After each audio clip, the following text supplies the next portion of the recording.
Speaker, Honourable Prime Minister, Honourable Members of Parliament, Excellencies, ladies and gentlemen. Good bella morning through Olgeta. Allow me to begin by acknowledging the traditional custodians of the land on which we meet, the Motu Koita people of the Port Moresby area, Daba Namona. It is a profound honor to be with you today and a privilege to be the first serving Secretary General of the United Nations to visit Papua New Guinea. I have not been here long, but I am already deeply inspired by the majesty of your landscapes, the richness of your cultures, and the warmth of your welcome. Thank you.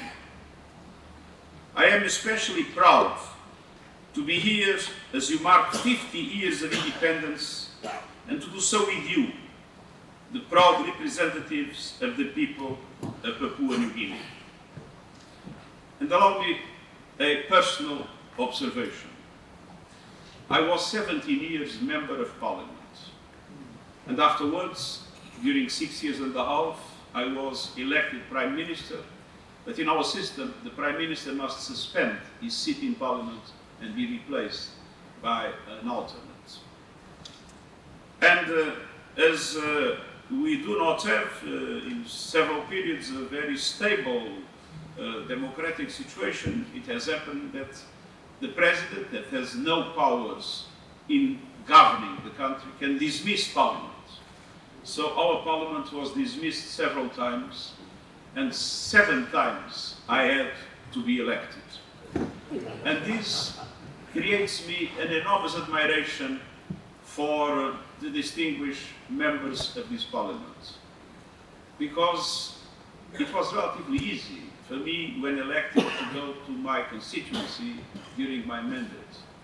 But I know for many of you, you have to be working with the people of constituencies that are very far away, in very remote locations, but keep the strong meaning of the democratic connection between the people and the members of Parliament. Congratulations on your very strong commitment. And allow me to say that I feel doubly at home being here. First, I feel at home because of the warm welcome that I received. I was deeply grateful yesterday because of the very warm and fraternal way I was received. But the second reason is because I was myself, for the largest period in my different functions in life, member of a parliament. So if you allow me, Your Excellencies, I ask you to allow me to call you dear colleagues.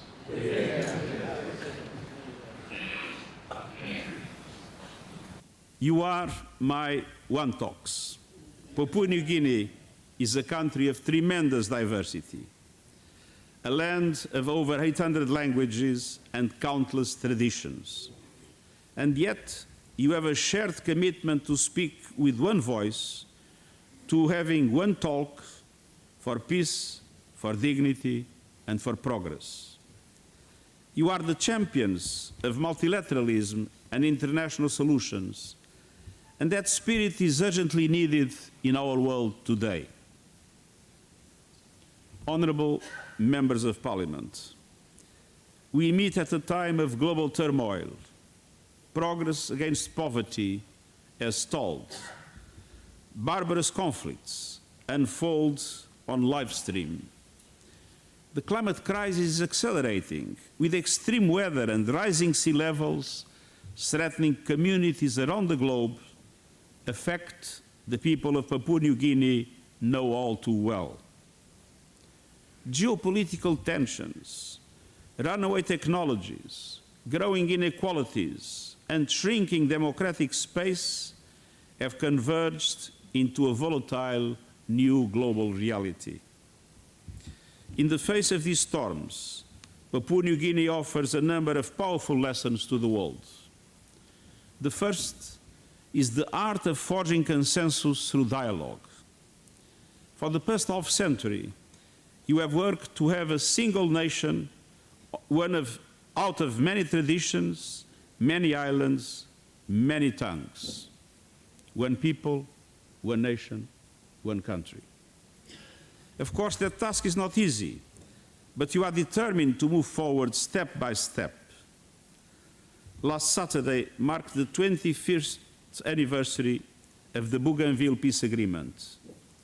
This conflict left deep scars, but for more than 2 decades, Papua New Guinea and Bougainville have stayed the course of peace.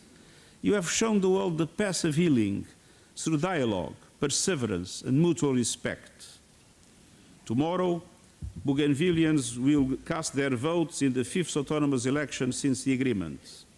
I would like to salute the President of Bougainville, who is with us here today. Thank you for your commitment to these noble efforts.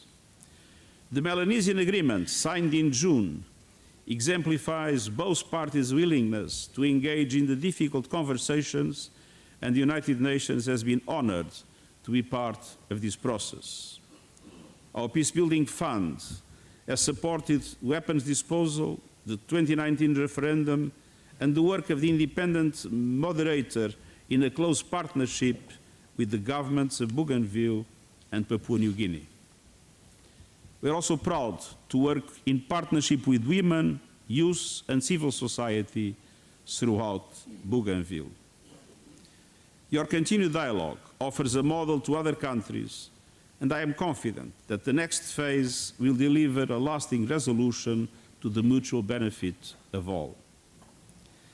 Papua New Guinea's newly adopted national prevention strategy further affirms your commitment to ending violence for all. I look forward to visiting the highlands tomorrow, where the Peacebuilding Fund, together with the UN Country Fund, is investing in your efforts to resolve conflict, engage youth, and support internally displaced people. Papua New Guinea is a dynamic partner. Our efforts together include everything from advancing healthcare to sustainable agriculture, providing life-saving assistance to those impacted by landslides, and collaborating on anti-corruption trainings for public servants and the judiciary. You understand that success is not measured in economic growth alone, but by delivering for those hardest to reach. To reduce inequalities, expand opportunity, ensure safety and security, and leave no one behind, we are with you every step of the way. The United Nations has not an agenda in Papua New Guinea. Our agenda is to support the government and the people of Papua New Guinea according to your strategies, according to your policies, and according to the decisions you take in relation to the development of your country. Excellencies, honorable parliamentarians, the second lesson you offer to the world is bold climate action. Time and again, we have seen climate leadership flow not from countries with the most wealth and power, but from those who know the stakes firsthand. The Pacific Islands are ground zero for the impacts of climate change, and Papua New Guinea is home to 2 out of the 3 Pacific citizens. You are also home to 7% of the world's biodiversity and some of the largest coral reefs and rainforests of the planet. We must be ever vigilant in safeguarding these crucial ecosystems, and you have made the case that national protection deserves global support. You have emphasized that climate change is a driver of poverty and been a strong moral voice for climate finance. This is my first trip to the Pacific since the landmark advisory opinion of the International Court of Justice, in which the region played a central role. That opinion affirms that addressing the climate crisis is a legal obligation under international law, and it builds on your pioneering work on sea level rise as part of the Pacific Island Forum. and is a testament to the leadership of Papua New Guinea, Melanesia, and the wider Pacific region, particularly your young people, who make up 60% of your population. Your voice will be integral again during the annual UN Climate Conference in Belém, Brazil. The 1.5-degree limit is in jeopardy. The science tells us it is still possible, but we do not have a moment to lose.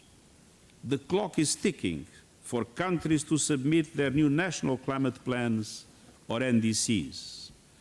And these plans offer the chance to plot a just transition and seize the opportunities of the renewables revolution. They must align with the 1.5-degree limit as promised, cover all emissions across the entire economy, and accelerate the transition away from fossil fuels. We must push all countries to deliver. Papua New Guinea does not contribute to climate change. You are even a carbon sink country. And so it's particularly the G20 who together account for 80% of global emissions that have a special responsibility in the present moment. And they must present their new plans at a special event I will host in New York later this month, fully aligned with the objective of keeping the 1.5 degrees as the limit of global warming. And we must also push for a step change on climate finance. And this includes significantly increased contributions to the new fund for responding to loss and damage, including from innovative sources.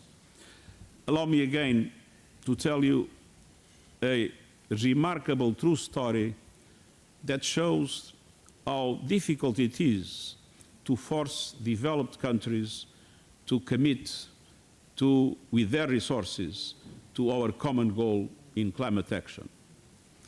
When the Loss and Damage Fund was formed was decided in the COP in Dubai, there was a first pledging conference.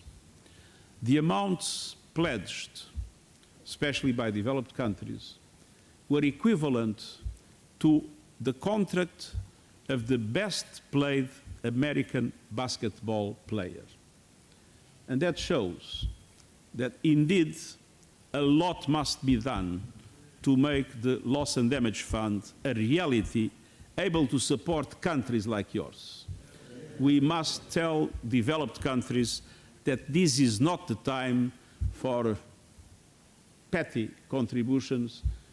We must find innovative forms of financing, putting levies on fossil fuels, putting levels on transportation, doing maritime transportation, doing other forms of collecting funds, but we absolutely must create the conditions for a country like yours to have the necessary resources to face the negative impacts of climate change.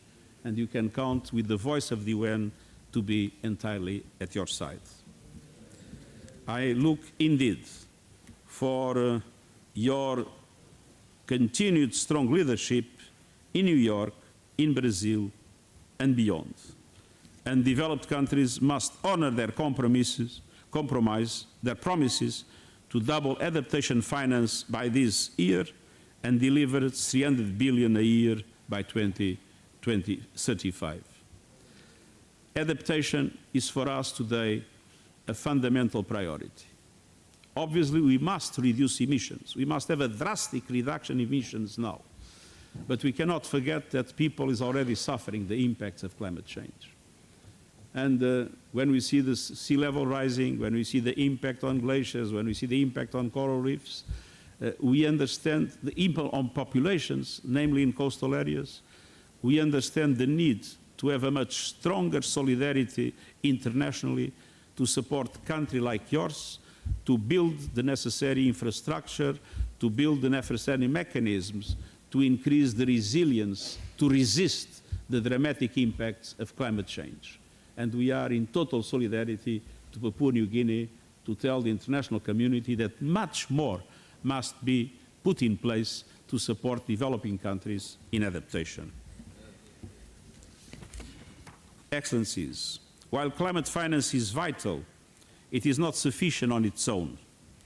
Many developing countries are drowning in unsustainable debt, victims of inequalities built into the system. Today's international financial architecture is unequal and unjust. We will keep pushing for meaningful reforms to ensure the fair representation of developing countries, to take real action on debt relief, to triple the lending capacity of multilateral development banks, and to mobilize private capital at scale. When the Security Council of the United Nations or the IMF or the World Bank were created, Papua New Guinea was not yet independent. And together with Papua New Guinea, tens and tens of countries around the world were not yet independent. So their voices were not heard, which means that the institutions that are central in the management of global finance, as the institution that is central in the question of peace, the Security Council, do not represent the world of today. They represent the world of 1945. And in 1945, we had essentially developed countries running the show. And so these institutions largely are operating in the context of a system that favors developed countries and that creates obstacles to the capacity of developing countries to really provide to their citizens all the things they are entitled to receive in a modern world. And you can count on our total commitment to go on fighting for a reform of these institutions in order for developing countries to have representation, voice, but also effective access to the resources they need to move forward with their plans.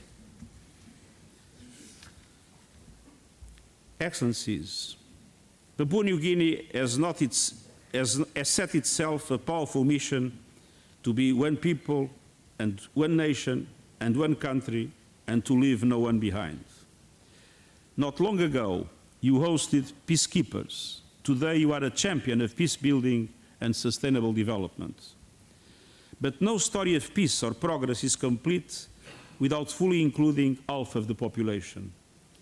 This is another area where you have the opportunity to set a global example. 5 years ago, the UN Deputy Secretary General launched the Spotlight Initiative on Papua New Guinea, part of the world's largest effort to end all forms of violence against women and girls. No society is immune from this challenge, and in Papua New Guinea, 2 out of 3 women experience gender-based violence. The solutions here, like everywhere, began with the hard conversations about systemic and cultural barriers. I had that experience in my own country. When I was in government, family violence was a serious problem, but it was an ignored problem. Nobody would talk about it. And the police would not pay attention, the judiciary would not act, and of course, the problem would not be solved. And it was necessary to have a very determined program of action to try to reverse this trend. Now, I know that in March this year, this Parliament devoted an entire day to testimonies on gender-based violence. You took the vital step of speaking openly, of making commitments, and of forming the Parliamentary Committee on Gender Equality and Women's Empowerment. Across politics, culture, and every sector, we must keep working to widen the doors of opportunity for women and girls in Papua New Guinea and in the world at large. Ensuring greater voice and representation of women is not only a matter of justice, it's a matter of national strength. Families thrive, communities grow stronger, and institutions become more responsive when we uphold the rights of all. The launch of your national human rights strategy is a prime example of your recognition of these truths. and I commend your pledge to establish a National Human Rights Commission. The people of New Guinea enjoys a democracy, and a democracy that reflects every citizen. And the United Nations is proud to support young people, persons with disabilities, and women to foster a culture of dignity for all. I commend the courage and resilience of the women of Papua New Guinea and look forward to hearing their stories over the coming days. Honourable Members of Parliament, this year the United Nations also marks anniversary, our 80th. And on the other hand, speaking of anniversaries, you have not only 50 years of independence, you have 50 years of democracy. And that is another very strong bond with myself.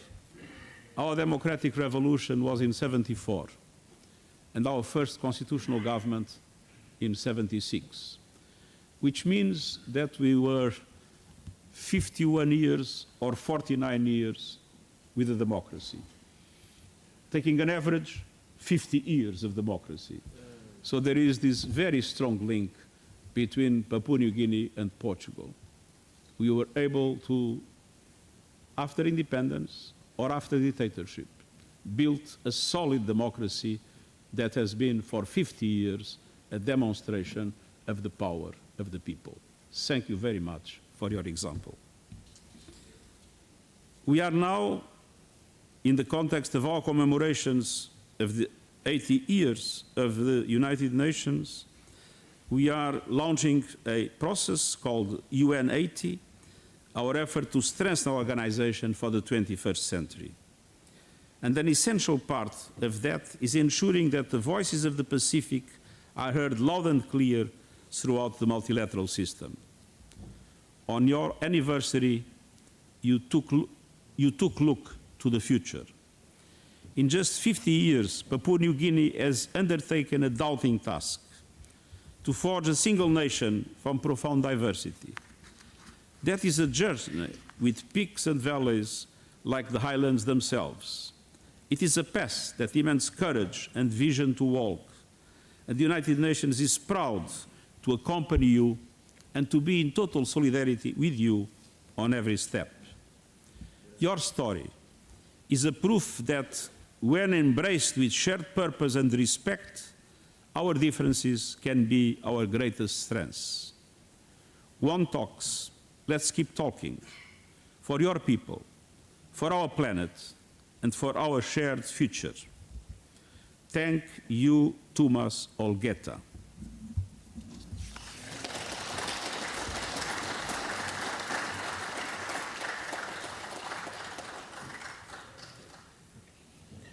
Honourable members, I